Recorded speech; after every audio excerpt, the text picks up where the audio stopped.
Gulshan ma'am, this CUET in line with the national education policies, what changes it will bring in the current education system? Uh, if I talk about the changes in the current education system, as such, NEP is stating that we'll have to move from learning by rote to learning by experience. So basically, it's the change what we are envisaging at is experiential learning through concept building in your own context, and then CUET is nothing but the testing of your aptitude in that perspective. So, what according to you is the basic difference between learning and teaching?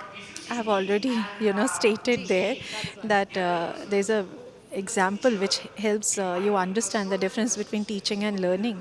A person claims that he has taught his dog how to sing, and the people wait for his dog to sing, and he says, "I claimed I have taught my dog to sing. I didn't say he has learned to sing."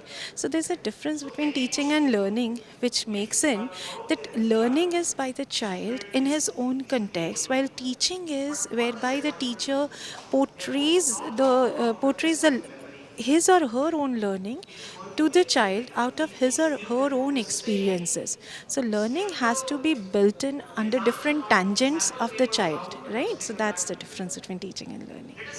So, what do you feel the most exciting and effective way of learning environment would be? Joyful, and it has to be with a very different pedagogical approaches. When we talk about joyful learning, we bring in art integrated learning as a pedagogy. So there's a difference between art integrated learning as a pedagogy and art integration as an activity.